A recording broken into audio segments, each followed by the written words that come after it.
to.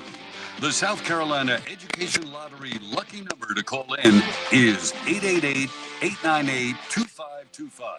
That's 888-898-2525. Now, here are Phil, Chris, and Pat with tonight's edition of Sports Talk. All right, it's been a wacky Thursday, the first day of the men's basketball tournament, if you don't count the first four. Do we count the first four as the first day? I don't think so. No. Thursday, the traditional first day. Today is the first day of the men's basketball tournament.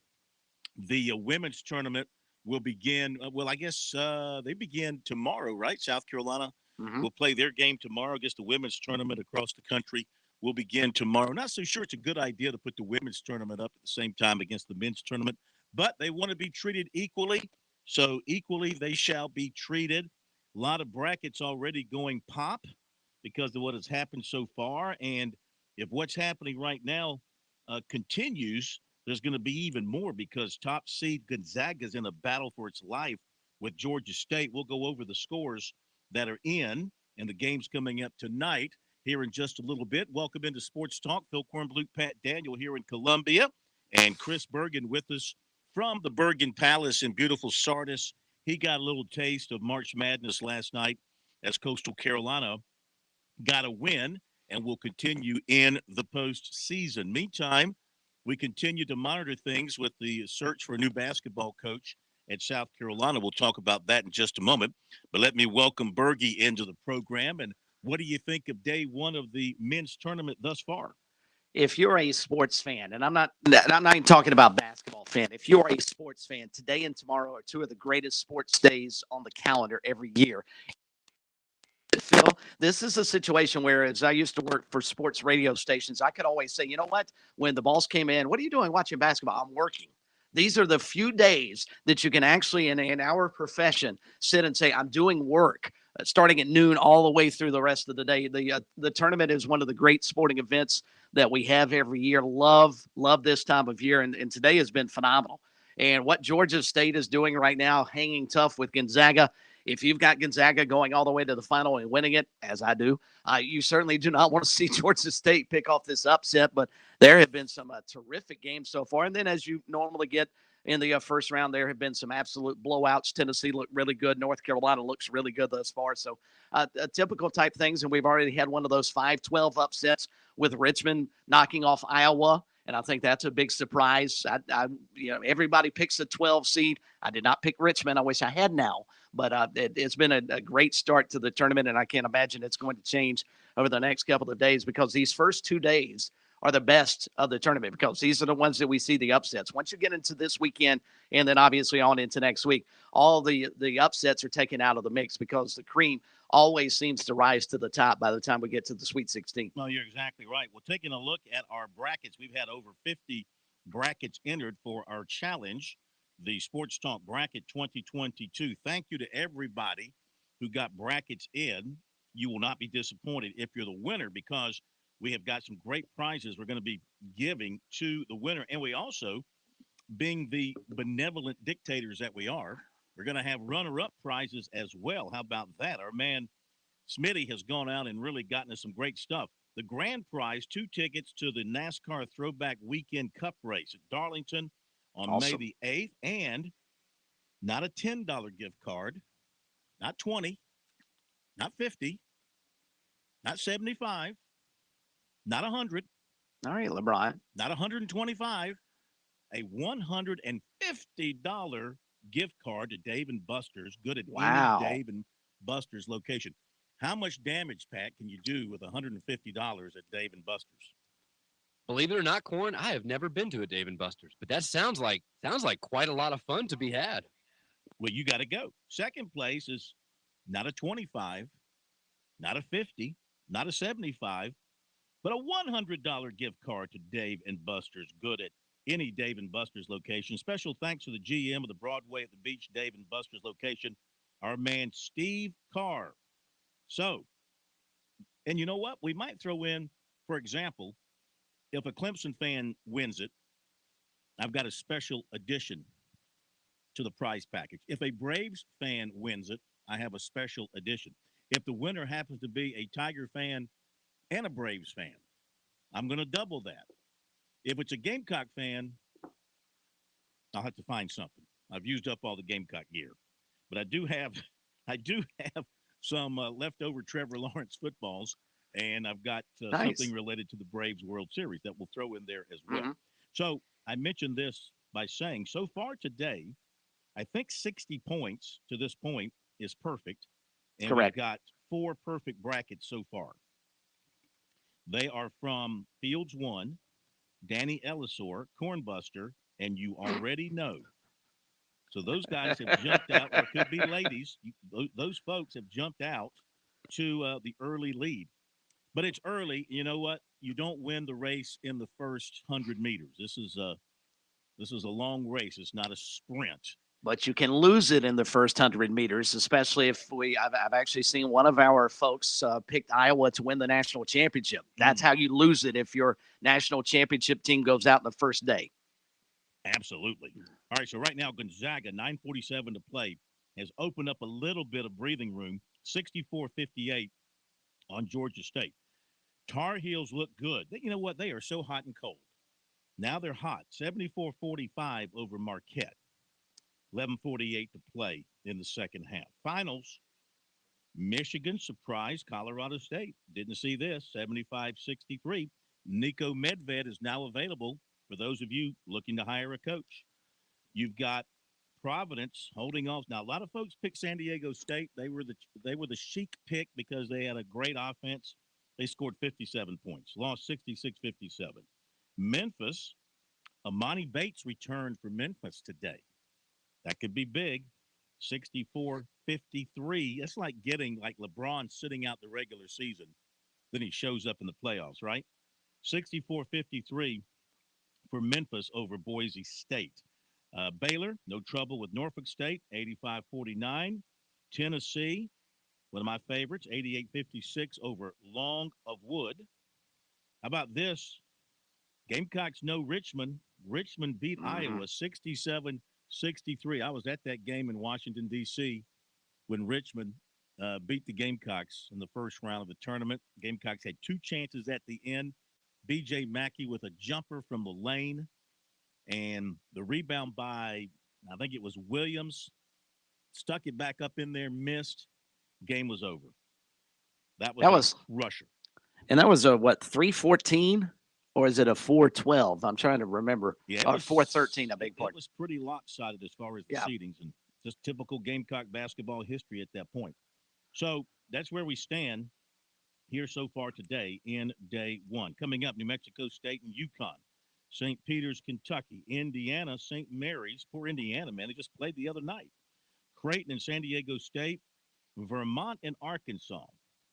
Some people, like to pick the long shots. I don't think Arkansas is going to falter there. San Fran and Murray State. Keep an eye on that. Coach on the move at Murray State. UCLA, Akron, and Kansas, Texas Southern, rounding it off tonight about 10 o'clock. So there you go, day 1. As far as South Carolina and the Gamecocks basketball coaching search, I have nothing new to add today. I mean, we go by what we've already said from the beginning of the week that, it certainly seems like Sean Miller remains a very hot name with South Carolina. That seems to be the name that folks are focusing on both around here and nationally for South Carolina. And, it must be the case, Chris. I did a lot of research last night on his situation. I can only conclude that both Ray Tanner and the athletics director at Xavier must know that Sean Miller is not going to be implicated seriously by the NCAA for any of the stuff that went on with the FBI investigation and other stuff. They must know this because they are pursuing him. And either one could land him. Of course, he was at Xavier once before. An interesting little twist is that the AD at Xavier was on the NCAA infractions committee that investigated Arizona. So he knows all about the case, apparently. And obviously is going back after Miller, where Miller once coached at Xavier and had great success at Xavier. Now, I saw a story today, and I tweeted it, by a guy named Rick Brering.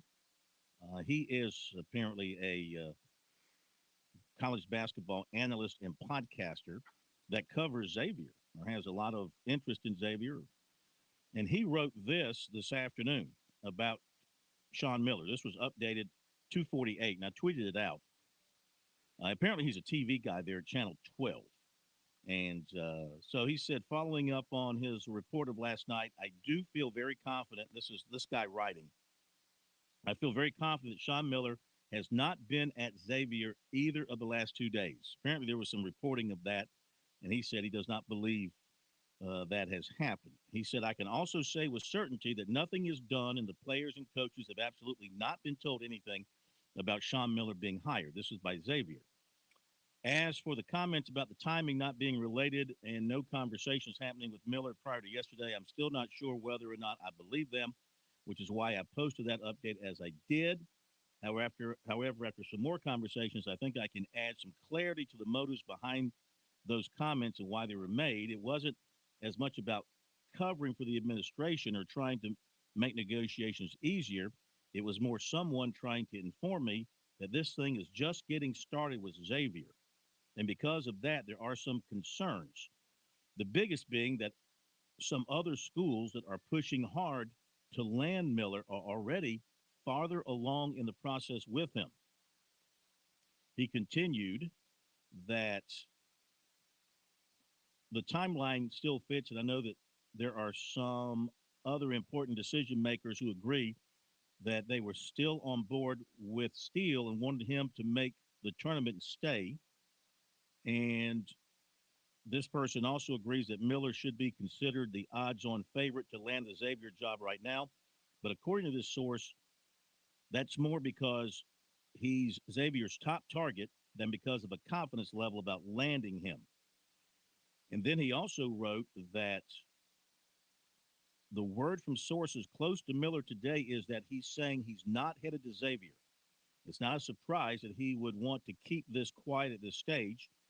So I don't take much meaning from what he's telling people. If anything, to me, it supports the narrative that Xavier still has a bit of a process to go through.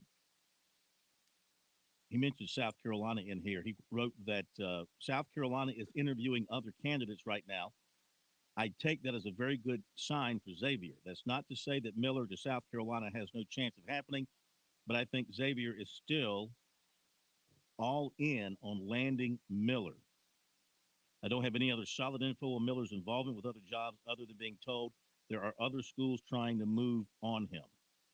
So, again, this is from a reporter there in the Cincinnati area that covers Xavier, has close contacts there, and I have nothing else from this angle to add to it. I would think that Ray Tanner, and I'm just guessing here, I would think that Ray Tanner has already talked to Sean Miller.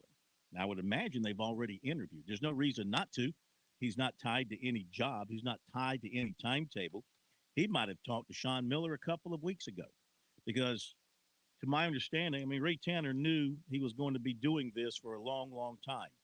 And I think he had his ducks or wanted to have his ducks in a row.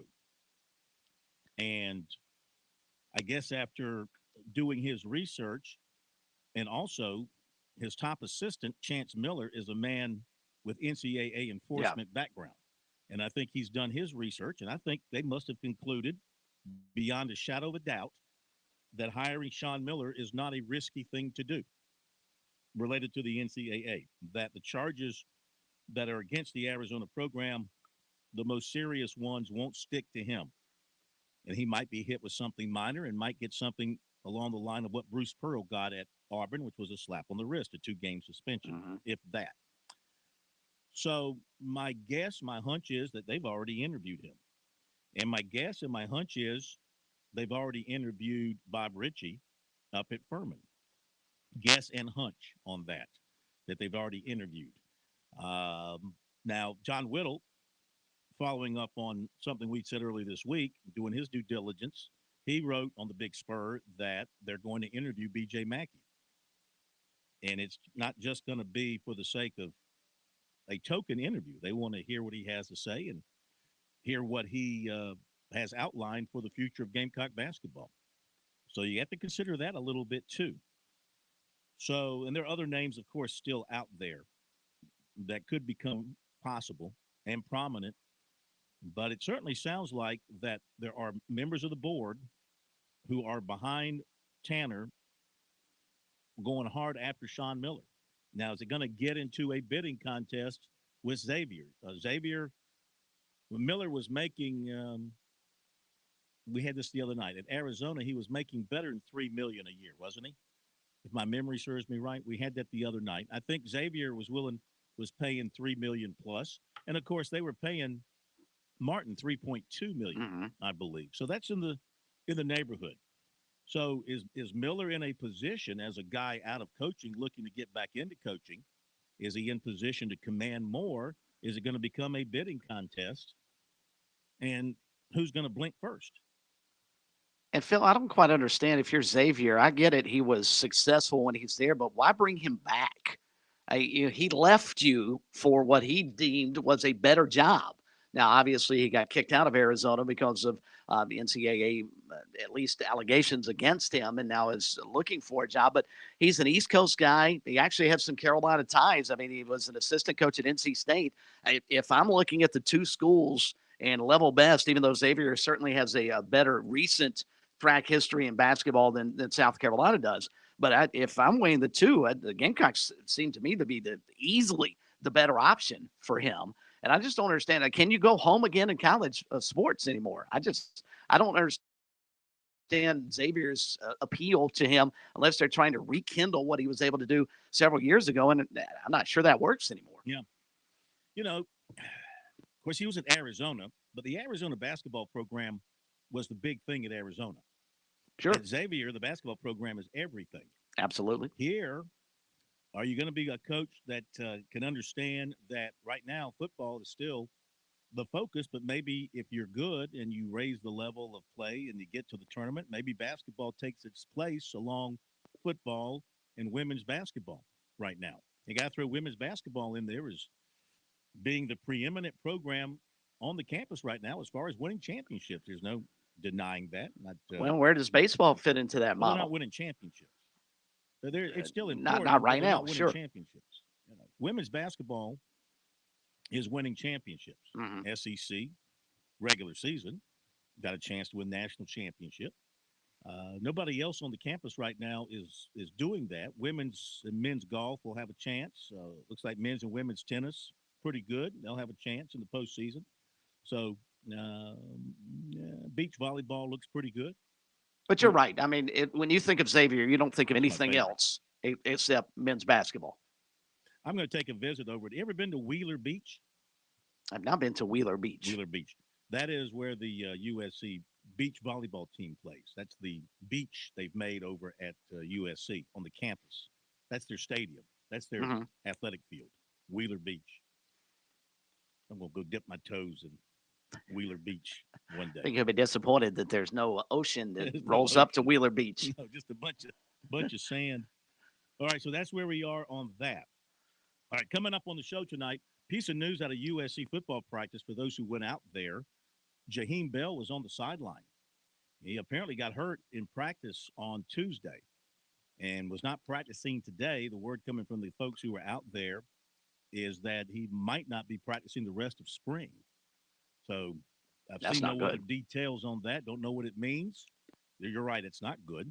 You want him to practice and you want him to work with Spencer Rattler as much as possible, and you want to be able to create some things around him. Marcus Satterfield did not indicate in meeting with the media yesterday. Nobody asked him, of course. We never think to ask these questions until we find out about something too much after the fact, Had I thought about it, I would have said, hey, anybody get hurt yesterday? You just don't think about it every day. So there's that bit of news coming out of South Carolina today. Tonight on the program, got a great show, a lot of football. Brent Thompson, football coach at the Citadel at 7:05. They've wrapped up spring ball. He'll join us. We'll find out how the Bulldogs look for the upcoming season. Also, comments from Dabo Swinney. Remember last night, he met with the media too late for us to get it on. They had their big scrimmage yesterday, first one of the spring. Tigers had their pro day this morning, and now they're on spring break as far as football is concerned, and the school will be on spring break too. So comments from Dabo Swinney coming up as well. And you know what? Here at about let's see, what else do we have coming up? Oh, some comments from Clayton White. Clayton White, the USC defensive coordinator, who met with us yesterday, coming up here on the program.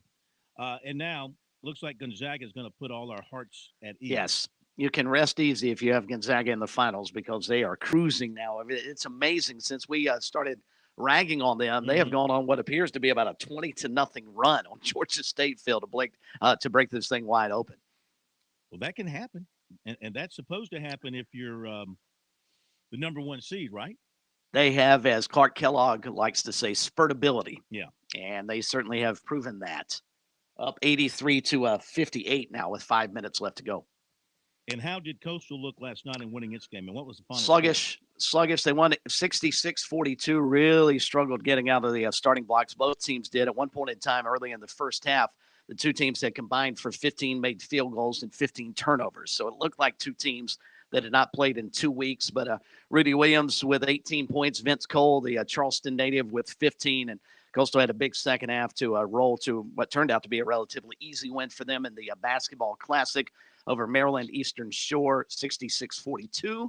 Now we wait to find out when, where, and whom Coastal will play in round 2. Still don't know that, huh? Who do you Still think? do not know that. What's your guess? The consensus from talking to some of the coaches last night, potentially Florida Gulf Coast in the second round, which won over Detroit Mercy last night. So that might be an interesting matchup. Don't know that Coastal and Florida Gulf Coast have ever played before. So that might be fun. Okay, very good. Let's go to Bruce in Columbia. We'll start with some phone calls. 888-898-2525. South Carolina Education Lottery lucky number here on Sports Talk. And Bruce, welcome in. Hope you're doing well. Well, I am, and thank you, Phil, for taking my call. And I want to thank you for the lovely evening we're having here today. I'm thanking you for that. Well, you're quite welcome. Well, you deserve it. Y'all left out one big thing about this tournament that just starting off, y'all missed the highlight of the tournament, I think, and that is Frank Martin was on the booth. On the panel talking about the tournament and everything. He was on TV this morning, and he did a great job. He didn't even look like Frank Martin. You know what? I said the same thing. I was at a restaurant having lunch with somebody, but watching up on the screen, and they went to the studio, and I saw, Rex Chapman doesn't look like Rex Chapman anymore. I would never in a million years know that was Rex Chapman. And it's obvious he's not married because there's no wife on this planet that will let him go out of the house dressed the way Rex Chapman does. That's Rex Chapman. Then I saw the other bald-headed guy, and I did a double take. I said, you know what? Right. It's Frank Martin.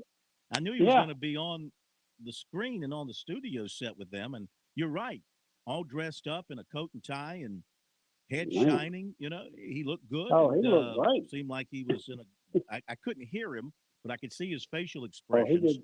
I'm sure he used the word enthusiasm 2 or 3 times as he was talking about the enthusiasm of being there and the enthusiasm of the tournament. His flow of words was beautiful. I ain't kidding. He was like he was made for that job. Yeah. Well, he's a talker now. He's a talker. Yeah. He did a good job. I was really surprised, pleasantly surprised, and I just got to see the end of it. I recorded the thing and the whole thing, but I got to see the end of it, and there was Frank Martin over there, and I said, God, this is unbelievable. Yep. So I'm proud of him. I like Frank. I think he can do anything he wants to do, but, I think he ought to look into this possibility of being a commentator or being on television as an announced. Well, I think he wants to continue coaching, Oh, I know he does. Yeah. I think he wants to continue coaching. Yeah, sure. And I think somebody's going to hire him. There's jobs out there. And I think somebody's going to hire him. I mean, a 10-year run at a school is outstanding. And I don't hold South Carolina at all at fault in deciding to make a move here. I mean, 10 years is a great run. And one tournament in 9 potential years is not a great record. And that's what you're measured by at this level. And they gave him every opportunity. I think he can walk away with his head high, and they can do the same as they look for another coach. Be right back after the break. On Point Weather is made possible by our friends at Palmetto Citizens Federal Credit Union on 107 The Point. Here's tonight's forecast. Clouds rolling in overnight with a low temp dropping to 49. Tomorrow, more clouds than sunshine. Some afternoon showers possible, about a 40% chance of rain. Warm, though, 77. Saturday, we have morning showers before things clear out, a high of 76, while Sunday is wonderful. Sunshine, a high of 71. I'm Kevin Cohen with your On Point local weather. When you think about spring, good stuff springs to mind. You know, like spring break. Woohoo! A friend springing for drinks. Thanks, dude. A spring in your step. Spring fever. Oh, behave. And best of all, spring water dough pizza from the Mellow Mushroom Pizza Bakers. Yeah, baby. Experience the taste of spring with our amazing hand-tossed pies, spring fresh salads, and over 100 beers from around the world. Enjoy spring at the Mellow Mushroom in the Vista and on Sunset in Lexington. With SRN News, I'm Keith Peters reporting the House has voted to suspend normal trade relations with Russia and Belarus. The legislation would pave the way for President Biden to enact higher tariffs on various products as the United States seeks to further weaken the Russian economy in response to its military assault on Ukraine. The Senate is expected to take up the measure soon. The House vote on Thursday came one day after Ukrainian President Volodymyr Zelensky pleaded with Congress and U.S. allies to do more to deter Russia's attack. The broad trade sanction, which would revoke most favored nation status for Russia, is being taken in coordination with the European Union and the Group of 7 countries. On Wall Street, the Dow up by 417 points, the Nasdaq rose 178, the S&P 500 advanced 53. More details at srnnews.com.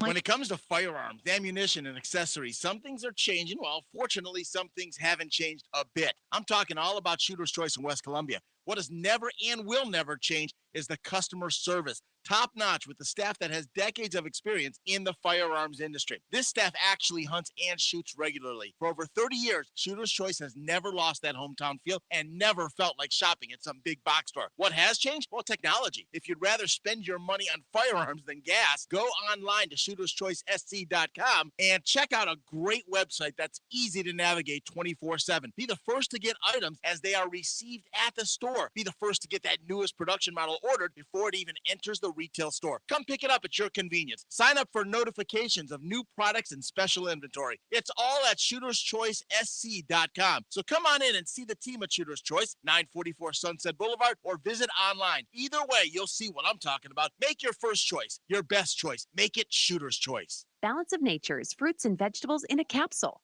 changing the world one life at a time.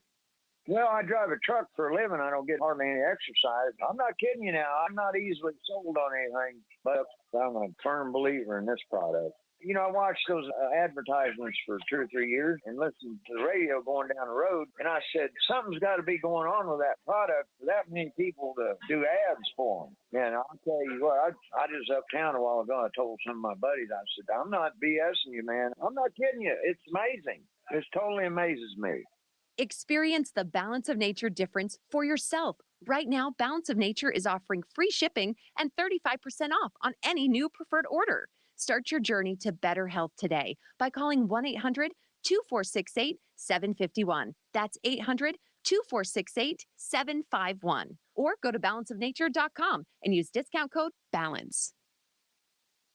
You know what? I get asked every now and then, Kev, when you say my guy, do you really have a my guy at Palmetto Exterminators? Well, I really do. Ron Byers is my guy. Do you realize I've been a customer of Palmetto Exterminators for 20 years this summer? That's over the course of 3 homes, longer than my kids have been around. I'm loyal to Palmetto Exterminators for several reasons. First, they do a phenomenal job with pest control for a very fair price. It's just not a concern around my home. They take care of everything from regular visits to termite inspection, mosquito care. This is a company that's been around for more than 60 years serving the Midlands. When they come around, they're clean, they're courteous, and they're on time. Look, it's not just me. When it comes to things like those pesky mosquitoes, Palmetto Exterminators voted best of Columbia in Columbia Metropolitan for their mosquito control. I could have told you that before anyone even voted. What else can you possibly need from your pest control company? If you're looking for someone to help you, look no further than my guy, Ron Byers, Palmetto Exterminators. Online, it's palmettoexterminators.net, or call them 254-5833, 254-5833.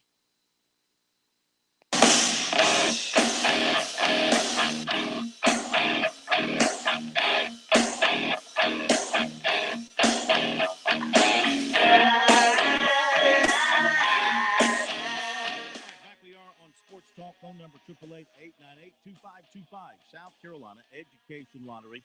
Lucky number. And since 2002, more than $829 million in lottery proceeds have been used to fund lottery tuition assistance for students attending technical colleges in South Carolina. You can learn more about the South Carolina Education Lottery's impact at seeducationlottery.com/educationwins. Playing for fun is a win for education. Back to your calls in just a moment. Need to pass along a few notes here from our Founders Federal Notebook. And with the Fed announcing they're raising interest rates are going to go up. You better get in touch with the folks at Founders Federal because they've had mortgage notes as low as 2.33%. But like everybody, they're going to have to adjust here in the near future. Get out there and grab that low interest mortgage note while you can. In the meantime, a few notes to catch up on for the last day or so and today. Gigi Jackson from Ridgeview was named the Gatorade Player of the Year in South Carolina. No big surprise there. And if he stays in the 23 class, I'll go ahead and announce it. The 2023 winner of the Gatorade Player of the Year in South Carolina is Gigi Jackson. If he stays in the 23 class and stays in South Carolina. Yes. Freddie Freeman got his 6 years. Another reason to hate the Dodgers. Okay, so you people who like to hate the Yankees, hate the Dodgers. Spin, buy. You can't buy a championship, Dodgers. Freddie Freeman to the Dodgers, 6 years, and a kazoogle amount of money. Kazoogle. How much was it? You remember? Total? 6 years? Do you remember, Pat? Let's see. Yeah, 6 years, $162 million. Yeah, he'll live comfortably. So are we mad at Freddie Freeman or mad at the Braves for not giving him a better offer before he became a free agent? You would have think they could have come together. Yeah. On something, I mean, I think maybe the Braves are going to be fine with Matt Olson. Younger? Yeah, perhaps. It's with But a I lot mean, of the power. Dodgers, the Dodgers figured out a way to work him into what is arguably the best starting nine in terms of batting for the in the National League. And the Dodgers, they figured out a way to get Freddie Freeman in the lineup. The Braves couldn't do the same. The Saints met with Deshaun Watson for a second time last night, according to sources being reported, clearing cap space. Looks like it's the Panthers and the Saints, maybe the top two for him, with the Browns being out of it and the 49ers never being a factor. Looks like the Falcons have actually too, kind of yeah. jumped ahead now, yeah. Yeah, Falcons too. One thing to note there is all the other teams reached out to the Texans. Deshaun Watson personally reached out to Arthur Blank and the Falcons. That just seemed worth noting. I can guarantee you the Panthers will screw this up, Phil. I have no doubt. If they have a chance, he will not be in Carolina uniform next year. Sounds that way. The AD at Clemson, Graham Neff, sent a letter to basketball season ticket holders about the basketball program. And in it, he said they have high expectations for all their sports. And the men's basketball season did not meet those expectations, nor those of Coach Brad Brownell and the players. Number of reasons for that. But he said, we realize this is a bottom line game. In the days following the ACC tournament, Coach Brownell and I met several times to discuss the state of the program, potential offseason changes, and plans for next year that would return us to the NCAA tournament. I have an ambitious vision for Clemson basketball, he wrote, both men's and women's, and what we can accomplish in the ACC and nationally. This is Clemson, and basketball is very important for our university and athletics department. Aggressive investment must be present to achieve such intentions. And importantly, while we are willing to push in many areas, as Clemson's director of athletics, I am adamant that academic success and integrity in all of our programs are absolute non-negotiables. I am working with our senior athletic staff to focus further investment in our basketball programs, which I believe will pay dividends next season and beyond. While we've continued to make strides relative to our peers in support areas, facilities, and resources, we have room to do more. We must ensure we provide the necessary support staff and exceptional student-athlete experience, strategy for involving name, image, and likeness resources, and the recruiting investment to not only be competitive, but to be excellent. Our success also would not be possible without the support of Clemson fans to pack Littlejohn on a regular basis. Right.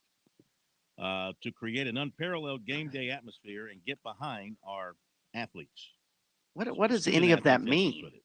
What does any of that mean? I mean, is that a pat on the back for Brad Brownell? Is that the dreaded vote of confidence? Is he going to be fired in the next month? I've never seen an AD talk more without saying anything than what Graham Neff did in that statement. I read it 2 or 3 times and never understood what he was talking about. I think it means he's got one more year to get him to the tournament. Maybe again. right. I think he's got one more year, and I think Amanda Butler's probably got one more year to get it back turned around, I guess. Pitching rotations for USC and Tennessee. Tomorrow, Noah Hall against Chase Burns. Listen to these pitching numbers for Tennessee. Chase Burns, a freshman right-hander, 3-0, 0.45 ERA. Saturday, Will Sanders, who's pretty good, 3-0, 2.52, against Chase Dollander, right-hander, 2-0, 3.79, but 19 innings pitched and 37 strikeouts. Cool. And then game 3 will be Matthew Becker against Drew Beam, 3-0, 1.59 ERA. He's a freshman. So Tennessee's starting 2 freshmen in their rotation. And Let me ask you about Sanders real quick. Is he now stuck as the Saturday starter after having to pitch, Sunday? Do they ever get him back to the Friday night guy, or is he always going to now be, because they had to change the rotation with the Texas series, is he now always going to be the Saturday guy? That's a good question. Have to see how that – well, keep in mind, next week they have a Thursday series. So they're going to have to shuffle some things around again, I would imagine, because I think Vanderbilt comes to town next week and the series begins on Thursday.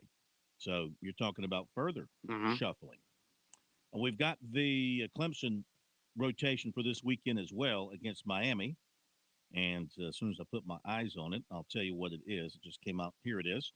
So Friday, left-hander Carson Palmquist for Miami against Mac Anglin. Saturday, right-hander Carson Ligon against Nick Hoffman. And Sunday, TBA against Nick Clayton. All right, let's get to some phone calls again. 888-898-2525. Gonzaga has finished off Georgia State 93-72 final score. North Carolina has waxed Marquette 95-63. And Memphis over Boise State 64-53. So I think all the games from the early part of the day now have all gone final. Biggest surprises, Richmond over Iowa, 12-5. And Michigan over Michigan's Colorado win, State, 11-6. There's some people who say that was no big surprise since it's Michigan, but Michigan hadn't played well going down the stretch. A lot of people didn't think they belonged. And also, Phil, they were actually without a guy who has South Carolina ties. You remember Devontae Jones, former point guard at Coastal Carolina, transferred to Michigan during the offseason, got in the transfer portal, and was their starting point guard much of the season. Got a concussion during practice this week and was unavailable today. So they were actually a bit shorthanded. Hard to tell, though, the way they played. I was very impressed with Michigan today, and they expect to have Devontae back for their second-round game. All right, let's go back to the phones. 888-898-2525 is the phone number. As we go to Keith in Camden. Keith, welcome into Sports Talk tonight. How are you? I'm doing great. How y'all doing? Good. Good. Just a comment. I mean, we all, whether you are on the side that Martin needed to go or Martin needed to stay, I could see both sides of it. But, Ray Tanner, great baseball coach. Nobody disputes that. And this is no reflection on him as a man or anything. But to me, it's been one debacle after another from a standpoint of major hiring decisions. Now, we all agree this was uplifting with the Beamer first year, but if you go back to Spurrier 2 years before he left, that debacle, and then the debacle in midseason, and you just look at his track record. So we all agree that this is a result-given game. So when are we going to start looking at him versus the coaches? And I'll hang up and listen. Well, yeah, ADs are certainly measured by who they hire and the success of those coaches. When you look at the hiring practices of Ray Tanner, and to this point, you probably have to grade him because remember, he didn't hire Dawn Staley. She was hired by Eric Hyman. He helped to keep Staley here. He's done what's necessary to enrich her and fight off other people who wanted to hire her. Remember, at one time, Ohio State made a big run. There was a time Virginia had an opening. So he gets credit for that. He didn't hire her though. That was Eric Hyman. You look around your top sports, and you probably have to give Tanner a C. I don't want to give him a D or an F because they're not failing. A C. None of the people he's hired have won in a big way to this point. Beamer might. Muschamp didn't after the second year. Kingston had, I think the verdict's still out on Kingston in the baseball program. I think the verdict's still out there. Martin had he didn't hire Martin, but Martin had, like I said, he had 10 years to at least get to 4 or 5 NCAA tournaments, and he got to 1 out of 9 possible years. So, he kept Martin on as the athletics director. Didn't hire him, but he kept him on. So I don't know if you want to hold him responsible for that or not. This is the first time he's hired any basketball coach. So, and we'll see what happens here. How would you view it? What's your take on what he's done from a hiring standpoint? I think a C is probably fair, C plus, because you brought up a great point. I think Muschamp, the experiment with him did not work, clearly, where the jury is long out on Shane Beamer. Same is true, I think, Mark Kingston, whether or not that's going to materialize and get Gamecock baseball back where I think USC fans want to see it. It didn't matter who was going to be the AD when he stepped down. Chad Holbrook was getting the job following Ray Tanner, so I don't know if you give him credit or discredit for that. But this is going to be, as I mentioned a couple of days ago, this is going to be one of those measuring stick hires along with Shane Beamer. I think he's going to hitch his wagon to both Beamer and whomever he hires as men's basketball coach to determine his fate as AD over there. But I think in fairness, Phil, we're so driven on what football does and what men's basketball does. As an AD, you have to look across the landscape of the athletics department, not just those two sports, and see how he's done. But, does he get credit because some of the other spring sports are doing well? Does it get credit because soccer's done well? Tennis has done well. Golf has done well. I'm not sure fans care, much less look into that. So I think he's going to be judged on probably 2 hires now for the remainder of his career, men's basketball and what happens with Shane Beamer. Yeah, it's nice to do well in those sports, but they don't float your boat. No, when it comes to your athletic program.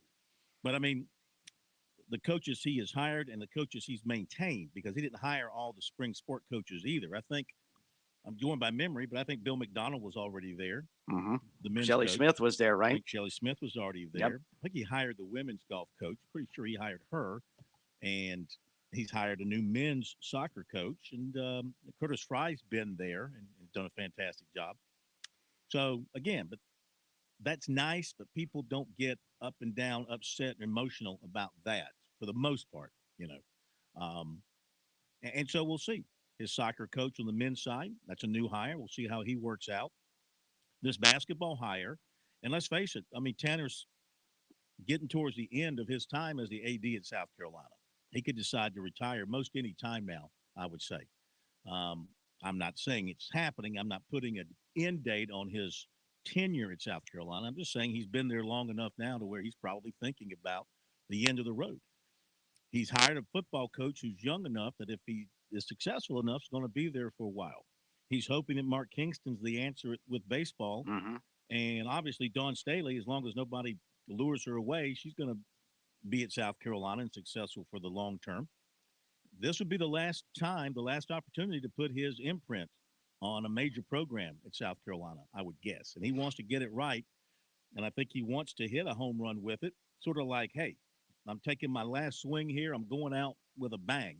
And Sean Miller is probably the biggest name. I mean, personally, I like Greg Marshall. Seems to me that if you could go after Sean Miller and what he's gone through, you could also entertain Greg Marshall and what he's gone through. I mean, is one facing anything more, you know, in the case of Marshall, he wasn't facing any NCAA stuff. He was and that's the difference. I think facing it's personal stuff. exactly Personal for him, but I mean personal within the program. I don't know how you view that versus the things that Sean Miller has been tied into, you know? When you can make the argument now that the things that Sean Miller was guilty of at Arizona are now legal with regards to name, image, and likeness. The things that Greg Marshall has been accused of still aren't legal. No. And never will be.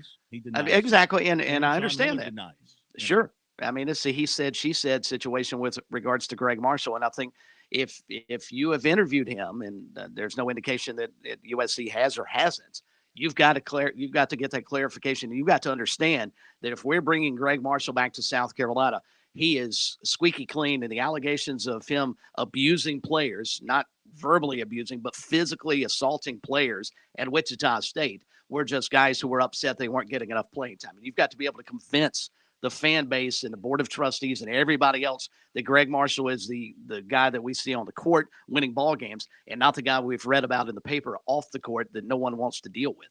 All right, got to go to a break here on Sports Talk. We'll continue with phone calls on the other side. We have got recruiting coming up for you as well, and some more football.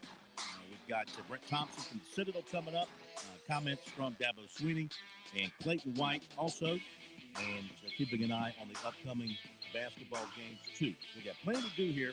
Thursday edition of Sports Talk across the state on the Sports Talk Media Network. Back in a moment. I learned that people are just looking for somebody to listen to them. You can't just start cutting somebody's hair and you're going to be quiet the whole time because you're not going to be in business long. The South Carolina Education Lottery has provided over $800 million to help students attend technical colleges across our state, investing in a new generation of entrepreneurs, just like James. Your passion is our purpose. Sports fans, are you in it to win it? Join South Carolina's fight against COVID-19 by getting your vaccine today. Vaccines are safe and will help stabilize school operations by bringing us back together safely. The CDC recommends everyone 5 years and older get vaccinated. Visit scdhec.gov/VaxLocator or call 866-365-8110 to find a vaccination station near you.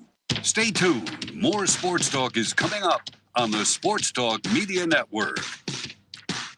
I'm attorney Jim Corbett. I love sports, and I've helped people for over 30 years. Contact me at jim@jimcorbettattorney.com when the insurance company won't pay your claim or you have complicated issues. Some other business causes your business to lose money, jim@jimcorbettattorney.com. When you lose a relative and find out you got cut out of a will or don't get what was promised. When you have serious injury, like from a wreck or mishap or on the job, jim@jimcorbettattorney.com.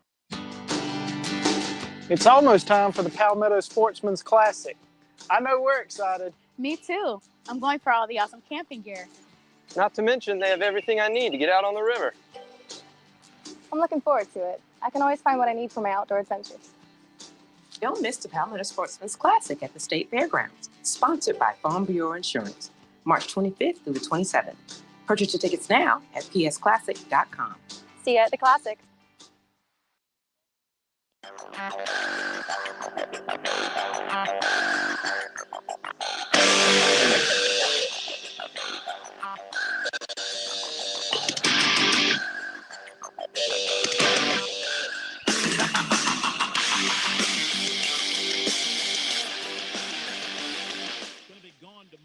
You'll be in the most capable hands of Mr. Bergen.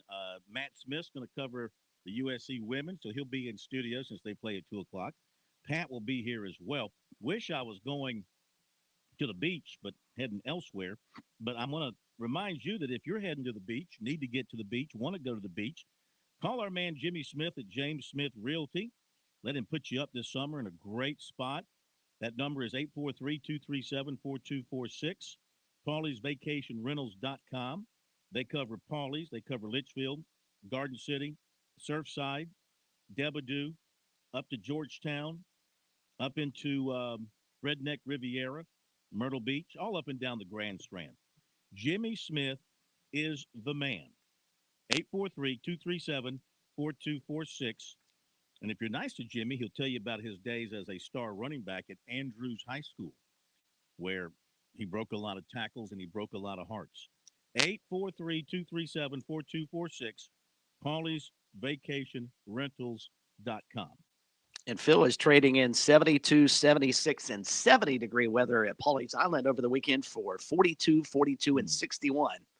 Enjoy, my friend. Yeah, it was going to Chicago for some family stuff, and 71 in Chicago today. Not tomorrow. 42. But no snow or anything like that, so we're happy about that. Let's get back to the phone calls. 888-898-2525. We have Hank in Columbia with us next. Hank, welcome in. How are you? All right, Phil. I called in to speak about one thing, but I did want to comment on your caller right before the break. I don't understand what people expect Tanner to do.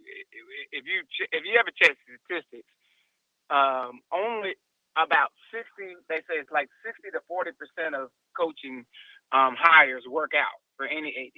It's like the guy Jeremy Foley. He made a bunch of dumb hires in football before he hit on the good one that got Florida back to the SEC tournament game some years ago with Mullen. But once he hit on those, everybody thought he was great. But when he was making the other ones, everybody thought he was horrible. Tanner runs a program that's in the red. Like you said, he didn't hire Frank Martin. In the black. I mean, in the black, excuse me, in the black. Yeah. He didn't hire Frank Martin, but Tanner, at the time that people would say he kept him, Martin was only a year or two removed from taking Carolina to the Final Four, where they hadn't been even in the tournament for 40-something years. I mean, that hadn't been past the first round in 40-something years. So you couldn't say just running out. Well, how would you? What grade would you give him then? What grade would you give him on his reign as athletic director overall? Well, I basically give him probably B minus because he runs a good program. Did you say D? B. Okay. Yeah, B minus because he runs a good program. He's upgraded the facilities. The whole scenario with everybody wanted last year went well beyond him in terms of if he wanted to get rid of Frank Martin, because you saw all the influence that got involved in that. And you had people that fussed at him about the buyout for Muschamp. But right after they won that bowl game in Florida, that same influence from last year with Martin was probably the influence in there saying, don't let Muschamp leave and go to Auburn or wherever, anybody that would have been coming to poaching. And so they probably had as much to do with those that upgraded contract as possible. But they're faceless people because they're just under the guise of board of trustees. So, I hear all these people just want to fight like they're gonna bring in somebody that every hire is gonna make is gonna be great. But I called in to say you heard the interview with Frank Martin that was on the Charlotte radio this morning? Did not. He gave an interview on the Charlotte radio station this morning where he talked about the fact that he was at peace with the decision. They asked him, was he upset with South Carolina? He said it wasn't because he knows it's a result-driven business. He said he's not sour at South Carolina. He said because the people down there treated him great. He said they compensated his family really well, and he would never have anything bad to say about them because he loved it there. That's the difference between a head coach that you could bring back to celebrate the Final Four and Muschamp that is still hanging out off of the state. You're right. Yeah, that's exactly right. No reason to burn bridges because you do want to come back sometime to celebrate some of the good things that you did. Hey, thank you, Hank. Got to hit a break. We'll be back. By the way, before we do what's supposed to happen here, thank you for pushing the button. I thank you. Programming thanks you. America thanks you. WQXL Columbia, W264DF. From the Bart Fireside Studio, the solution for keeping you warm this winter. This is 107 The Point. News this hour from townhall.com. I'm Keith Peters reporting. Correspondent Ben Thomas reports the number of Americans applying for unemployment benefits continues to fall. The Labor Department reports first-time claims for jobless aid fell by 15,000 last week to 214,000. The total number of Americans currently receiving benefits is just over 1.4 million, a 50-year low. Earlier this month, the government reported that employers added a robust 678,000 jobs in February, the largest monthly total since July. 4 weeks into Russia's invasion of Ukraine, relief agencies are ramping up efforts to bring supplies to those in need, including millions who have fled to bordering countries. Correspondent Karen Chamas reports. A spokesman for the UN's refugee agency, Matthew Saltmarsh, has said they're doing all they can to bring in as much aid as possible as the situation deteriorates around Ukraine. What we've been doing is bringing more people into the country, bringing more assistance into the country. Saltmarsh also said the refugees now coming out of war zones are in need of more help than before. The refugees who have been coming across are more vulnerable in a more traumatic state. Many of the displaced managed to flock to areas within Ukraine as well, such as this group who arrived in Donetsk from Mariupol. Mariupol resident Andrei Sirota managed to escape the Walled city to Donetsk. He arrived with nothing but a blanket. Corpses have been left there for over 7 days. It started to stink already. It's scary, very scary. There are bombs all the time. The shells do not stop at all. You sit in the basement and bounce.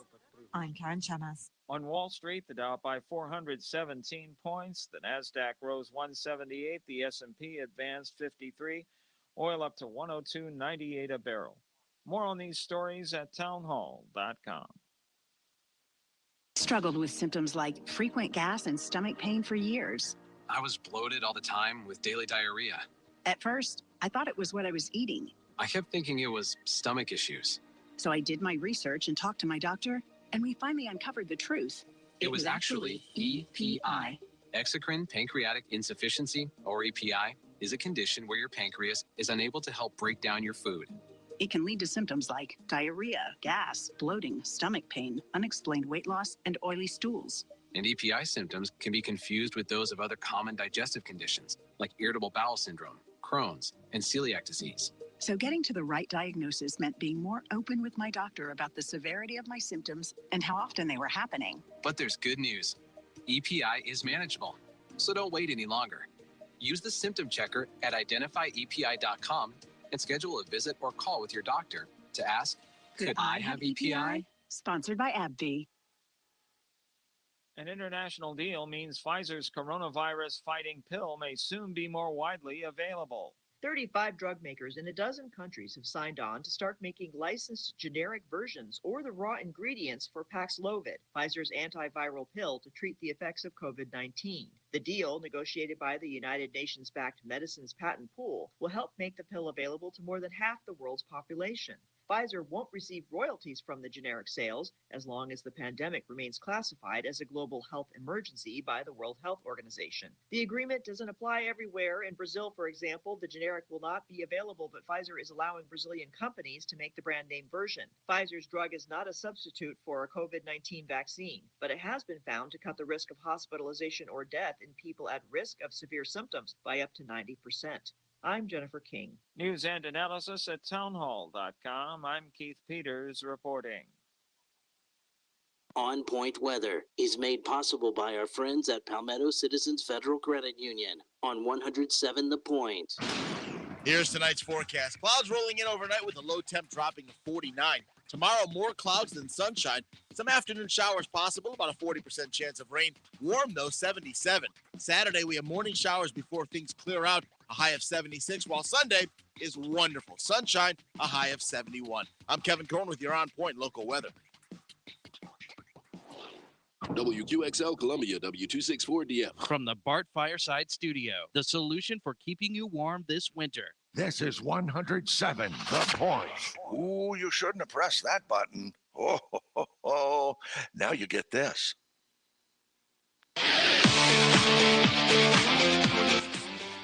Welcome back to Sports Talk on the Sports Talk Media Network. You can reach the guys with the South Carolina Education Lottery lucky number, 888-898-2525. That's 888-898-2525. Now back to Phil, Chris, and Pat with the second hour of Sports Talk on the Sports Talk Media Network. Well, this is the state of South Carolina, and there's nothing better to do on the opening day of March Madness in our state than to talk college football, because ordinarily we don't have much to talk about from a basketball standpoint, at least until the women's tournament.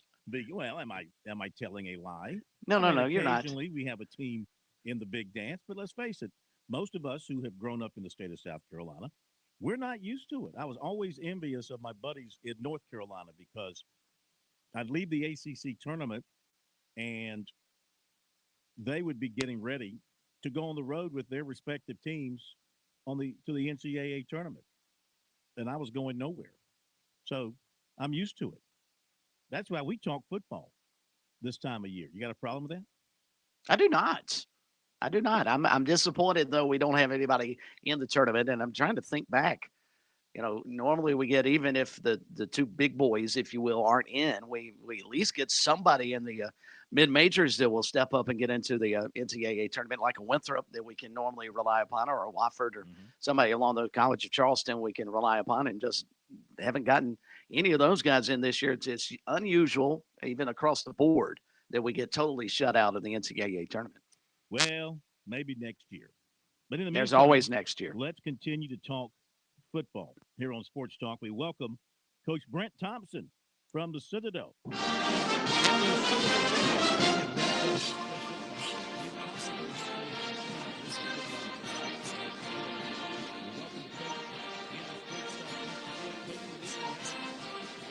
I'm good for you. We have to benefits of getting wrapped up with the first thing break. We get a chance to kind of sit back and relax and catch a little tournament ourselves. There you go. How would you summarize your spring football practice? Did you accomplish all your goals? We did. Number one goal was to come out of it healthy, and I thought we did. Is we didn't have any lingering or lasting injuries that we've had over the last 2 years. We're about ready to be healed up. I think we should be operating at 100% as long as everything goes well in the summertime. So that was number one. And number two is we're developing some of our younger quarterbacks, and having that time that we didn't have last spring, due to the fact that we were playing, certainly didn't help our growth of some of our younger quarterbacks. So we got some of those guys ready to play. And then we replaced 3 offensive linemen. So we've replaced quite a bit on the offensive side. Defensive side, we're replacing just about everybody. So it's a tale of just two different sides of the ball right now. Yeah, tell us about your quarterback situation, because I believe your starter has left, and so pretty much wide open competition in the spring.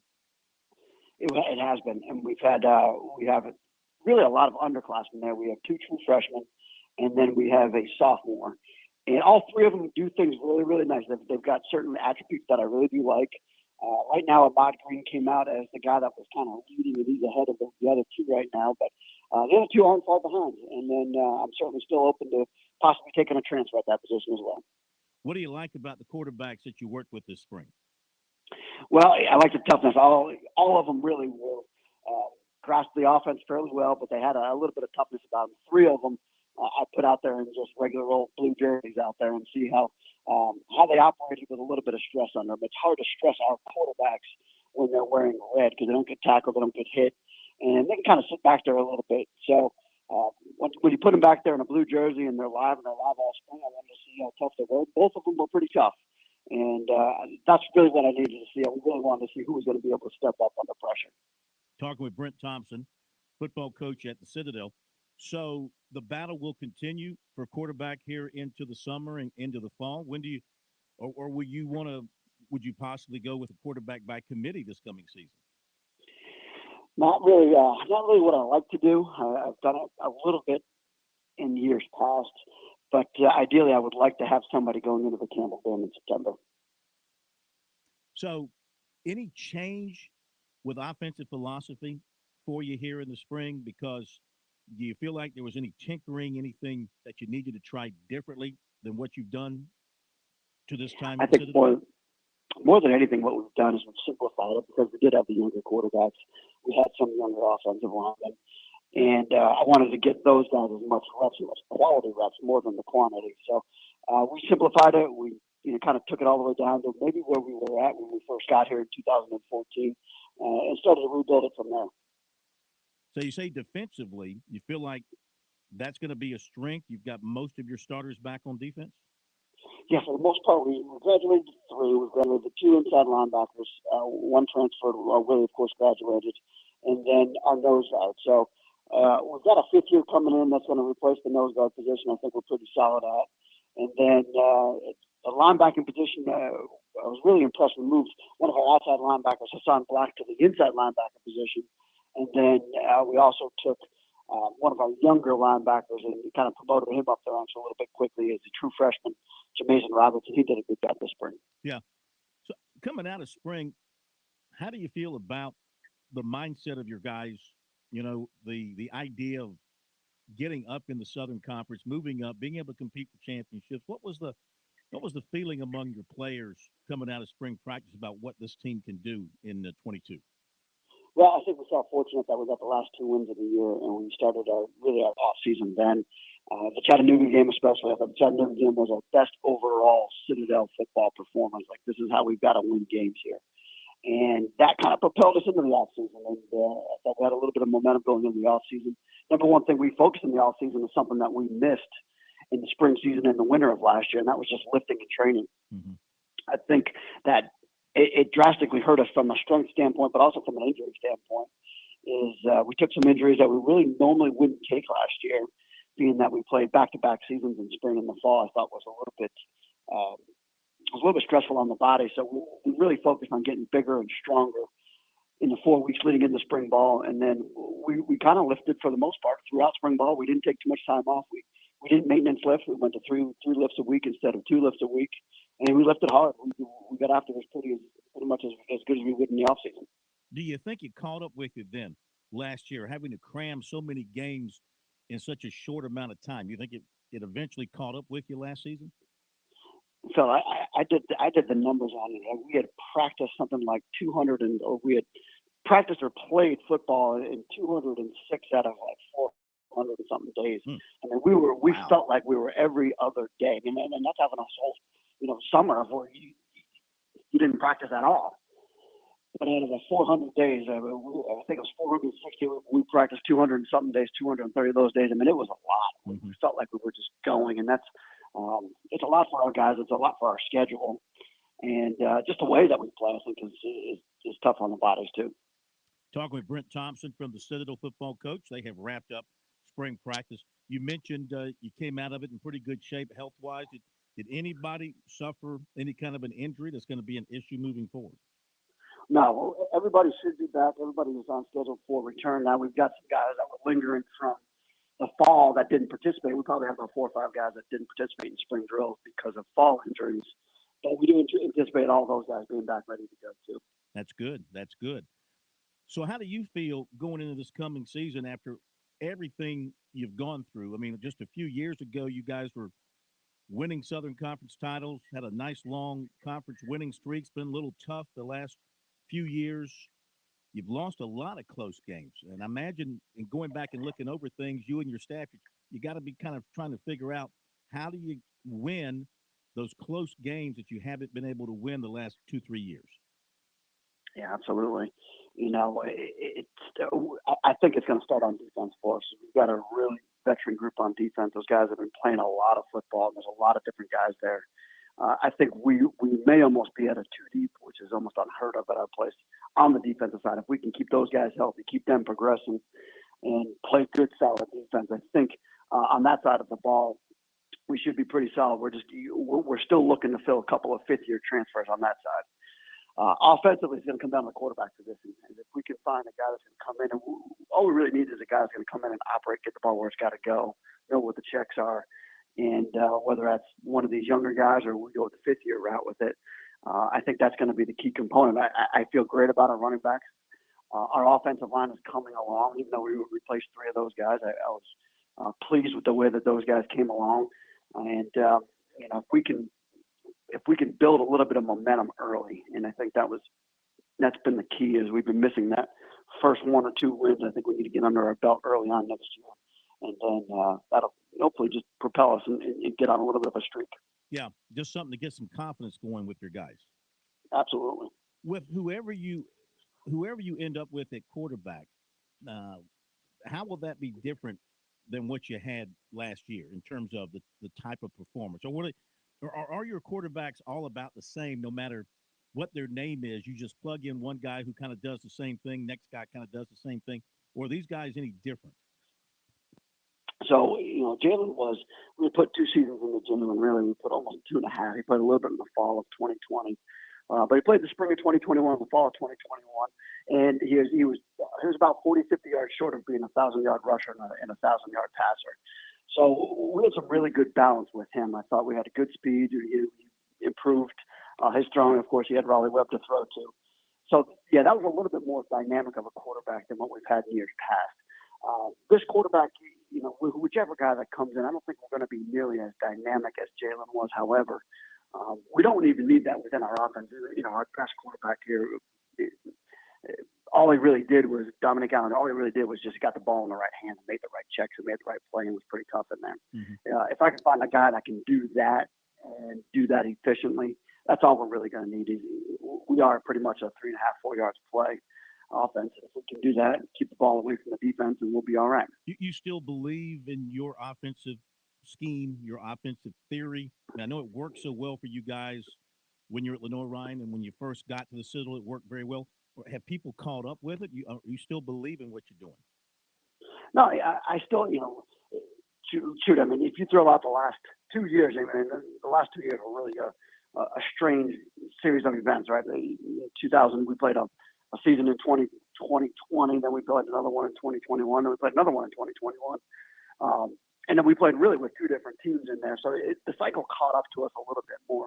But you go back to 2019 and we were 6-6, and we had a win over Georgia Tech in 2019. And we really had a chance if we win 1 or 2 of the last 2 games. We lost to Chattanooga in the fourth quarter, and then Wofford, who were the eventual champs. If we beat Chattanooga in the fourth quarter there, we're playing for the championship in 2019. So we're not that far off. What we are far off of is just it's the cyclical nature of the Citadel, right? I mean, we were trending upward going into 2020. I felt coming off of a 2019 season where we were competing for the championship. It just caught us at a bad cycle in the 2020 season going into last year. When you hit COVID and you had some opt-outs, you had some injuries, played a lot of football, that kind of stuff caught up to us a little bit. So I do think that we're still relevant. We still do a lot of things that give people a hard time. And the number one thing is I think we're different. The minute that we start to do things or we try to do things the same as some of the other teams in our league, that's when they'll really catch up to you because they can practice you all the time. What we need to do is just be more efficient. We need to take care of the ball a little bit more, play a little bit better on defense, of course, and then we're going to average, even in our 16 and 17 years or 15 and 16 years, we were averaging 24, 25 points a game. Well, you're keeping the ball for almost 40 minutes a game. Brent Thompson, head coach of the Citadel, joining us here tonight on Sports Talk. The Bulldogs have wrapped up spring practice. Looking forward to the start of the brand new season. And Coach, normally teams, their spring game is the culmination of spring practice. And if I'm viewing your schedule correctly, you actually had a couple of extra practices that were scheduled after your spring game. Were you able to utilize those? And if so, what did you use those for as opposed to having the spring game sort of be the culmination of spring practice? Yeah, we have done that since we've been here. And it's a little bit different. It's a little bit unique to what we do here. Is number one is we finish up before spring break. So we want to finish up the spring game the week before that spring break. We've talked about maybe pushing it to the Thursday night or the Friday night before spring break starts. But the real probably reason that we do it is that we spend so much time developing and playing football against one another, and we're so unique on offense that it doesn't really give us an opportunity to work on anybody else. So we take the last 2 practices and we start to scout out our first 2 opponents, and we start to get ahead on that end. Interesting idea and a notion I'm not sure when it wouldn't work for everybody for sure. And also you were unable to host your spring game at Johnson A. Good Stadium because you guys are currently installing field turf into that facility. Is that practical? Do you like the addition of field turf coming into your plan? Will that help your team considering how much you guys like to run the football? We actually put the field turf in last year. Field turf has been really nice for us. And I didn't think that I was going to like it. And what has really become practical for us is not necessarily the games, but we get to actually go down there and practice a lot more. It's more useful than it was the 5 or 6 games that we were getting down there. We spent all of last fall camp down there. And number one is you get a full field out there. It's bigger than our practice field. You get the game day atmosphere, the game day sense of it. And then you actually get to practice on your game field, which is very rare. Well, we're looking forward to the football season because, we don't have much basketball to look forward to right now, except for the women. We're looking forward to the women, don't get me wrong. And, of course, Coastal's still playing and Wofford's still playing. But otherwise, we're ready for and football. Upstate. And Upstate, you're right. Upstate's still playing, too. Otherwise, we're ready for some football. Look forward to seeing you and coming by and doing the show with you in August, getting another deep preview, and then on into the season. Thank you, as always, for your time. Enjoy what little vacation time you've got, and we'll see you again and talk to you again soon. I appreciate it. It's always good talking to you guys. Yes, sir. Thank you, Coach. Thank you. All right, Brent Thompson from the Citadel. And hopefully that things will go well for those guys because a few years ago they were on top of it. They had it going well. And, he said 2019 they had a chance. And then you had the COVID hit and all those games together. And it caught up with them. I could see that. That was a lot of football they had to play in a short amount of time. So I can see that being a problem and eventually, getting into those legs and wearing those guys out. Speaking of basketball, Dawn Staley today met with the media along with some players over the Colonial Life Arena. All the teams did who were in town to play in the NCAA women's first and second round games in Columbia. That will commence tomorrow. South Carolina will be playing in the 2 o'clock game over at the Colonial Life Arena against Howard, team that beat Incarnate Word. And Dawn Staley and several of the Gamecock players met with the media today. We're going to bring you a little bit of Dawn Staley and what she had to say to the media. A little question and answer session with the media this afternoon. So here is the coach of the Gamecocks talking with the media. Just excited to get started. Got a chance to feel the energy in the building. Last night watching UIW and Howard, and it was kind of cool to be back in the building and have fans in the building and watch a pretty good, well-executed game by both teams. But finally, we get a chance to know who our opponent is, and we're pretty excited to get things going. Don, this team has been obviously battle-tested, 11-0 against the top 25. I think that's the most wins against the top 25 since Tennessee in the 90s. I'm wondering, from somebody who's played and coached in the NCAA tournament, does that translate? How does that help in the postseason? Just helps by having really good questions to ask like now, but you don't really take that into it. We've won them, but I mean, each game in the NCAA tournament brings a different, it just brings a different mentality. The stakes are a little bit higher no matter, what round it is. When you're playing those type of games throughout the season, you're going to see another day, whether you win or lose. You're going to get back up and you're going to continue, the habits that you've created. But here now, your habits have to be on display. Every single game, every single practice, in and out through your day, you have to create those habits because, March is known as madness for a reason. It's a notch in our belt, but it's certainly not anything that we're going to hang our hats on to say is going to propel us, to beating Howard tomorrow afternoon. I just wanted to know your opinion on the first four and if your opinion changed after seeing what the game meant to the teams last night. And also if you could tell us a little bit about the handshake line for UIW and meeting them this morning. I actually wasn't a fan of the first four until you're in it. That's why I'm glad people don't listen to me. It was awesome. And I don't. When I said I wasn't a fan of it. I didn't really visualize the people, the young people, the coaches, and um, and the storylines that came out of it. Like the young lady from UIW, what she says about fangirling and being in our arena, like that's pretty darn cool. And shamefully admitting that I didn't want that to happen, but I'm just like, I'm glad, that the powers that be thought this was a great thing to do for our game. And I'm happy. I think it's, because of what I heard, we were at the game and I'm just like, how cool it would be for us to just go congratulate them as they were coming off the floor. And then the coach sent a tweet out like, people wanted to take pictures. We're going to be at the statue at 8:45. And I'm like, I'm usually up, so let me just go. I went and took pictures. And, the young lady that said she was fangirling, she didn't fangirl while she was at the statue, but then she put on social media that she got it done. And so I think it's just pretty cool, met the coach, Jeff, for the first time. And, he said in his 32 years of coaching, he's never been on a charter flight except to come here.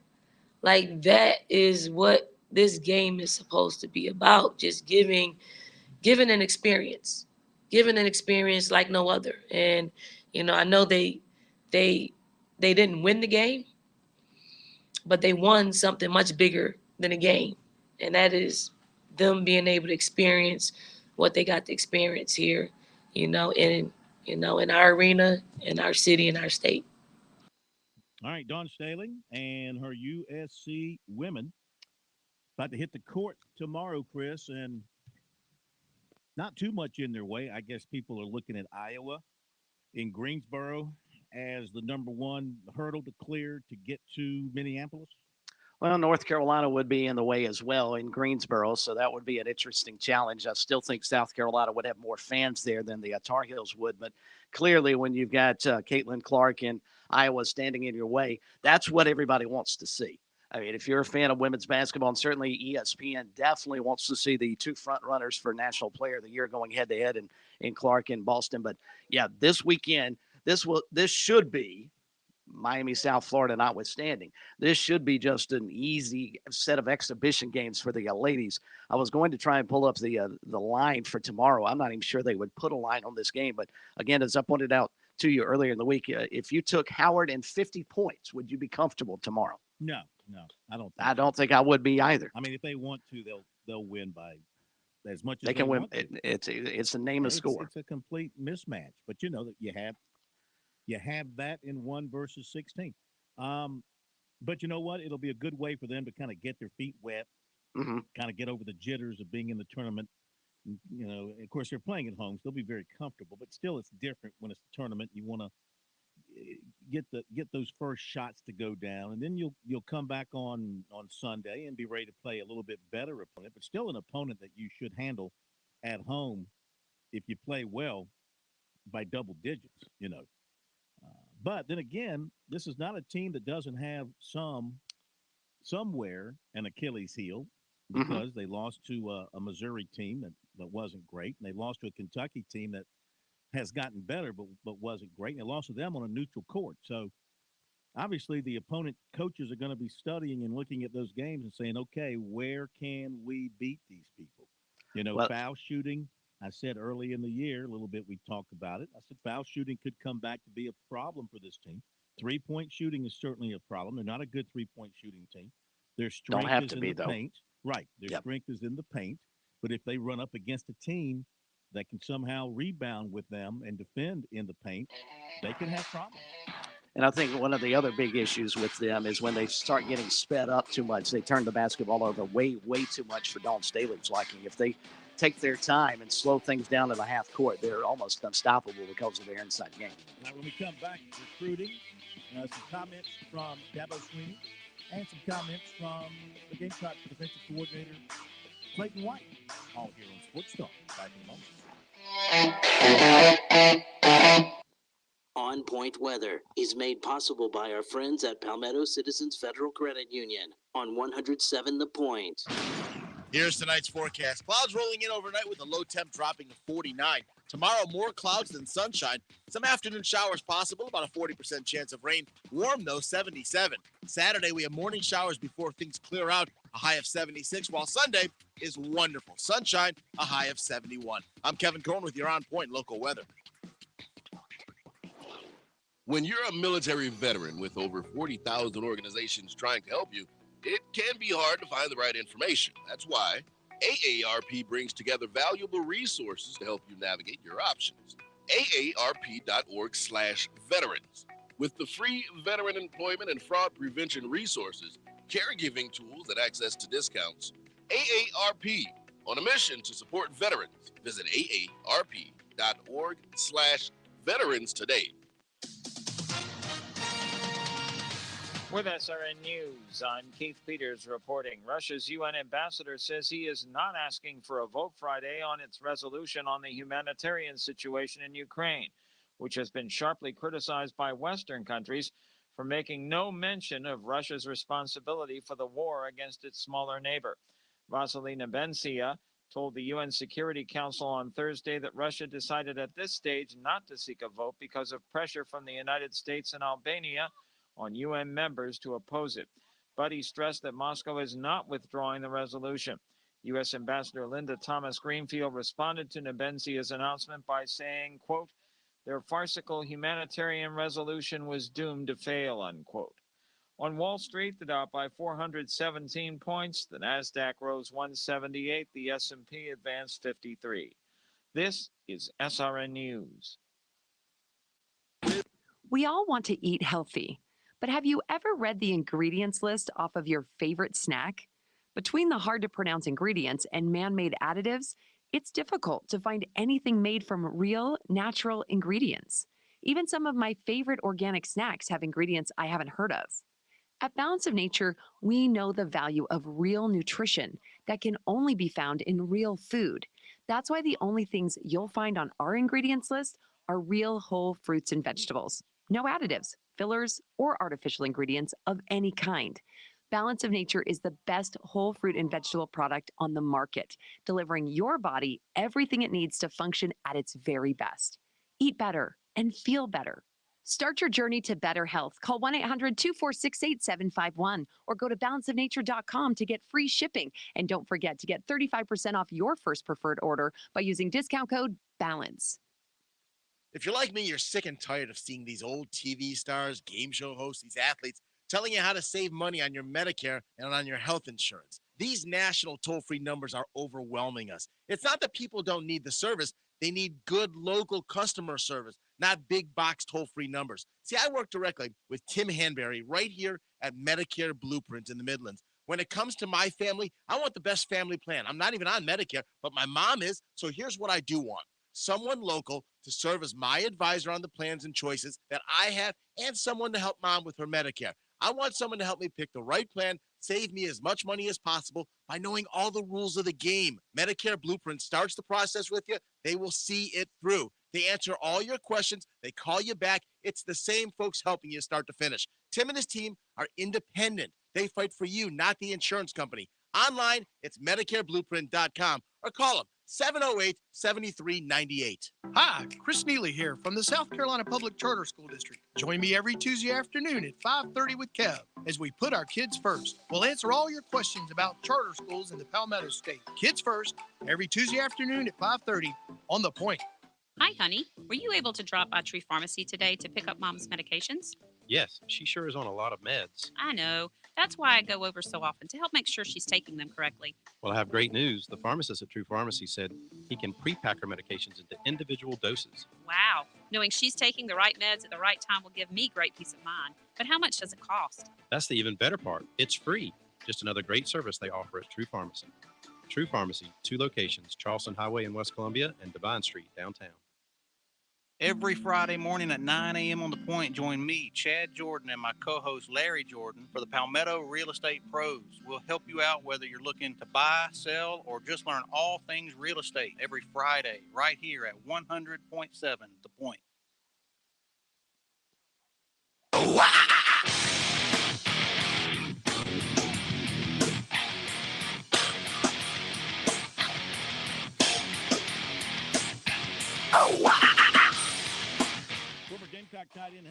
is headed to the Bengals. 1-year deal. His agency announced that today, leaving the Falcons. Blockbuster trade. The Packers Spit it out. Spit it out. are trading Devontae Adams to the Raiders for 2 prime 22 picks, according to Adam Schefter. Come on, Devontae. What are you doing? Breaking up a happy home like that. You will rue the day that you left Green Bay. I mean, think about the AFC though for just a moment, especially the AFC West. The amount of moves that they have made in that division alone, and everybody leaving the NFC. Yeah, Phil, you and I are old enough to remember when the Super Bowl was actually an afterthought behind the NFC Championship game. Mm-hmm. But the way things are stacking up, that we may start talking about the AFC Championship game in similar fashion. No, it's going to be unbelievable. Today at Clemson, they had their pro day. Nolan Turner ran a 4.47 and a 4.46. Go get him. He was the fastest Tiger who was clocked today. James Skowski ran a 4.73, and Andrew Booth did not participate. Braden Galloway ran a 4.63 and a 4.65. Mario Goodrich ran a 4.62. You mean to tell me Nolan Turner's faster than Mario Goodrich? Darian Rencher ran a 4.64. Justin Ross ran a 4.68 and a 4.64. And Balin Spector ran a 4.6. Just some of the numbers from Clemson. Here is Dabo Swinney. The Tigers had their major scrimmage of the spring thus far yesterday, and he met with the media. It was too late for us to get it on last night. Here is some of what he said in summarizing the scrimmage yesterday. Look like you got some visitors today, including one Brent Venables.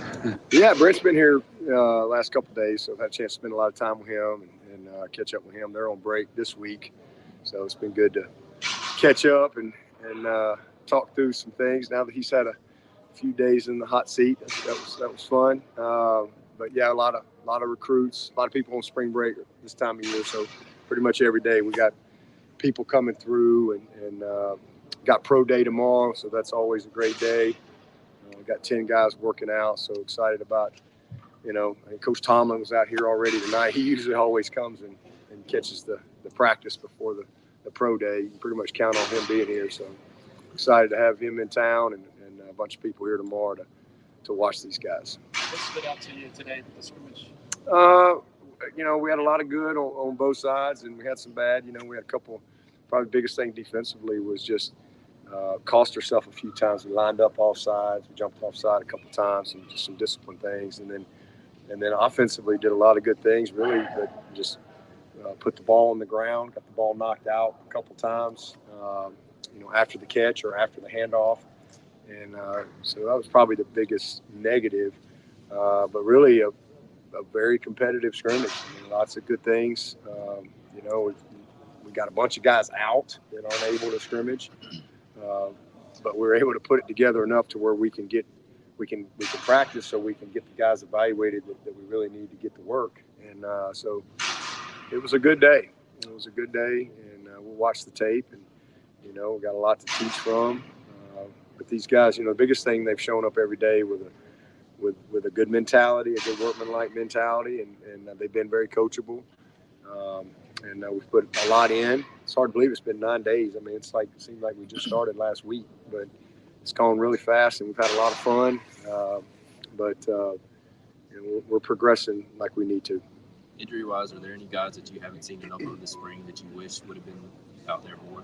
Oh, absolutely, yeah, a bunch of guys. I mean, a bunch of guys that fit that. I mean, I'd love to have Ship. I know what Shipley can do, but I'd love to have had him out there this spring to see some things.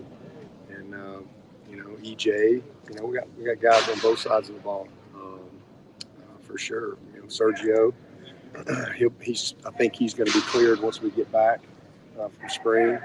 But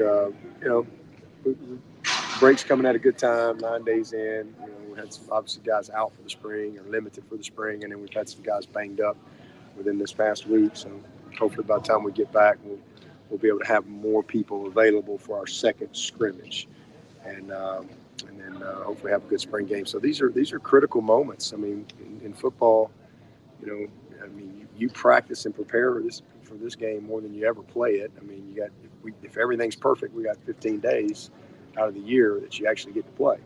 So the other 350, you're prepared. And, we're fortunate that we've got good people.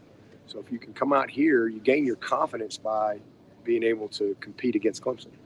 And if you can compete against Clemson consistently, hold your own, then that's where your confidence comes from game day. But that starts with showing up with a game rep mentality. And we got some guys that have that type of maturity, and some that don't. That still got a ways to go. But really, it's been a really good spring. I think the guys have shown up, ready to go every day. The leadership's been excellent. The accountability's been really good. Really a lot of focus on the basics, a lot of focus on the little things, and this is a good scrimmage to build off of. With Brennan School out, the tight end position is pretty thin right now, Yeah. but Coach Streeter was just saying Luke Price has been doing a good job in there. We know he can block, but how viable is he as a pass catching tight end? Man, Luke Price hopes none of them ever come back. He's had a ball. He's gotten every rep, and it's made him better. I mean, he's doing a nice job. I mean, he really is. He's so conscientious. He's an unbelievably dedicated worker, smart as anything, knows everything, and so he's had just an opportunity to get a ton of reps. He and Blackston and Banks Pope, they've gotten a ton of work. With Brenny out. So, but Brenny will be back going. He was close today, so he'll be back by the time we get back from spring break. And, it'll be a big 6 days for him. Just got a couple of days in there, and then he got banged up. So with the hip pointer, but he should be good to go once we get back. Coach, we saw some drops from the receivers last season. See any of that in practice so far in the scrimmage today? The biggest thing is just getting the ball knocked loose. You got to take care of the ball. But we had a couple drops today, but we had a couple great plays. We've had more great plays than we've had bad plays. So when you rep as many guys as we rep, you're going to have some balls here or there. But man, we got a good group, and EJ's out, Will Taylor's out, Speck was out today. Had a little sore wrist, but Stellado's practiced one day. Obviously Antonio and Cole aren't here, but it's been really good, man. I mean, we got a good group of guys. Bo and then God has been outstanding all spring. And, just really proud of him and how hard he's worked. Him and Jabari and Bo. Specs had a really good spring. And then, man, Adam Randall is just, he's just gets better and better every day. And, really hard to believe he's a high school senior. He made a couple big plays today. So, I mean, all of them have had their moments, and Drew and Hamp and little Hampton Earl, man, those guys have done a heck of a job. And we've got a really good group. They're all taking advantage of their opportunity and making plays. And we trust all those guys. Be nice when we get everybody, back this summer.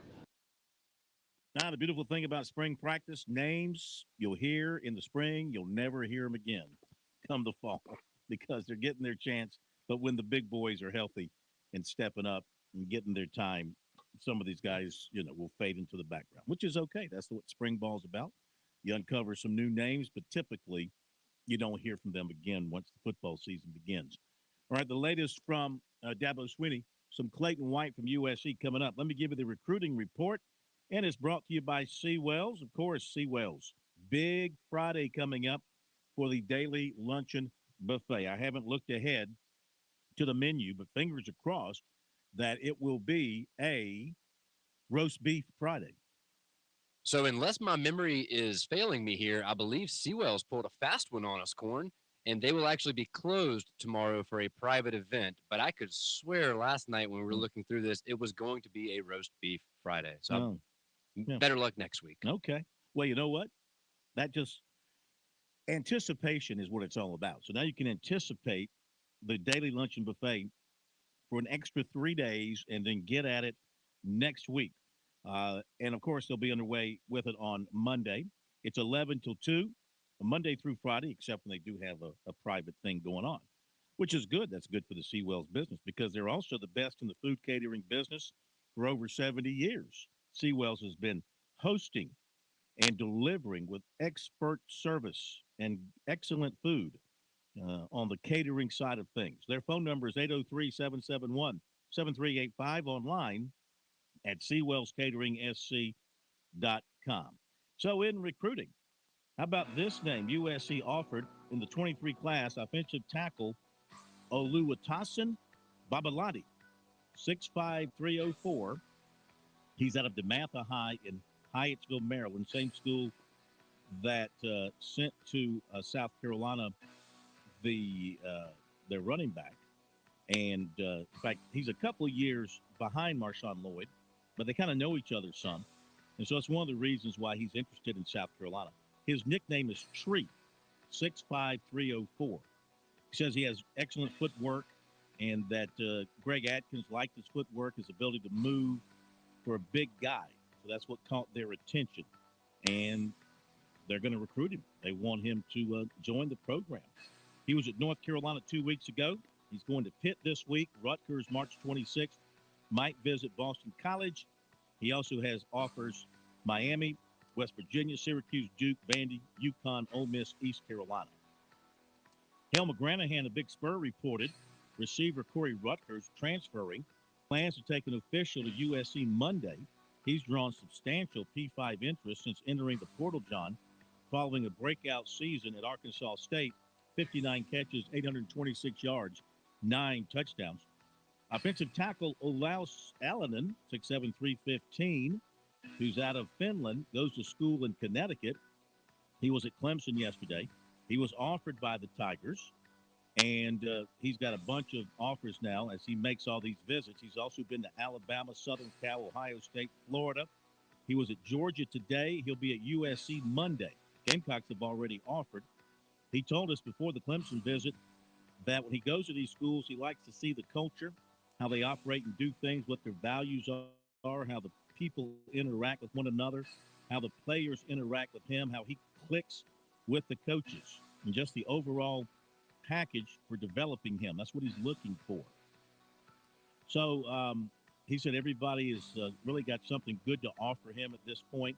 He thinks at the end of the process, it'll come down to where he sees the opportunity to succeed in life in a place where he feels comfortable.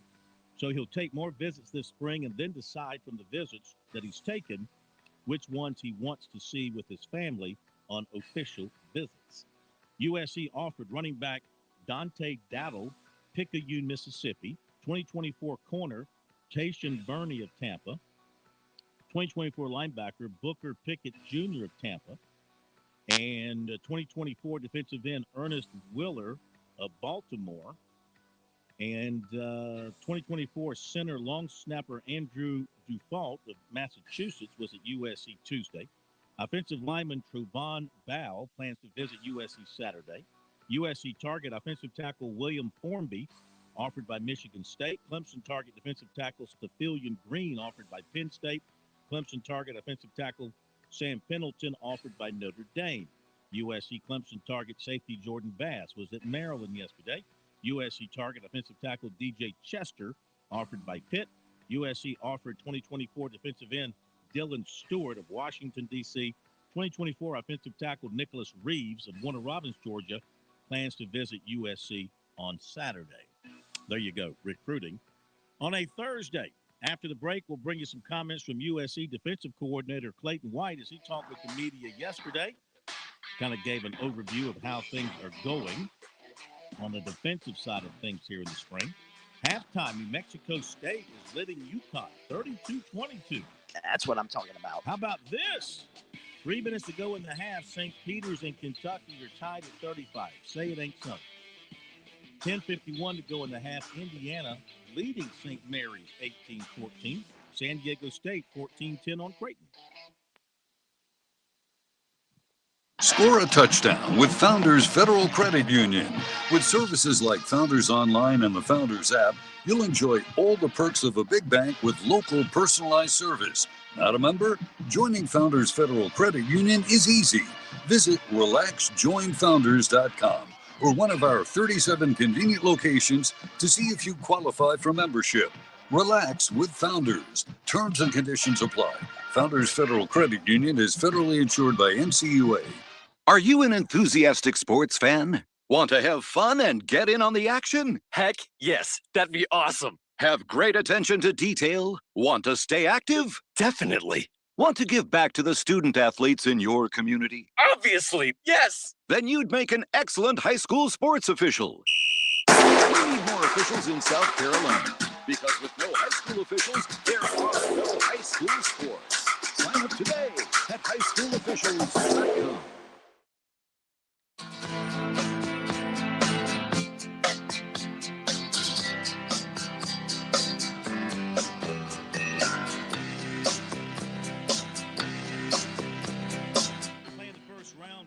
Of the Valspar in Palm Harbor, Florida. Jonathan Vegas and Sam Burns and Adam Hadwin and David Lipsky all at 7 under 64.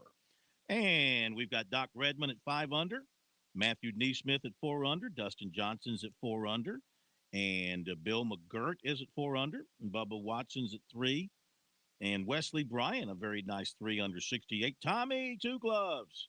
Tommy Gainey, 1 under 70. Kevin Kisner, 1 under. Bill Haas is even, and Kyle Stanley is +2. All right, Clayton White, USC defensive coordinator, talking to the media yesterday about his defense this spring. Here is some things he had to say to some questions. See, the defense played very well last year, and maybe that was a surprise considering what you inherited. Lost some pieces, though, off of it this year. So what are you talking about with your guys right now? Do you mention last year and saying we had guys step up last year, got to have the same this year?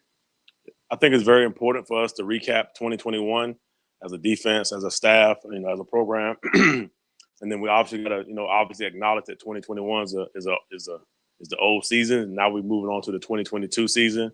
Mainly looking for guys to step up as leaders. We have some fantastic leaders last year on the defense. Just to name a few, J.J. Jabari. We had Damani doing it his way, and we also had obviously Foster. So right now it's finding guys to step up in those roles as leaderships. And right now we're just talking about the defense, some things that we did well, things that we need to do better to help this football team to achieve all of our goals.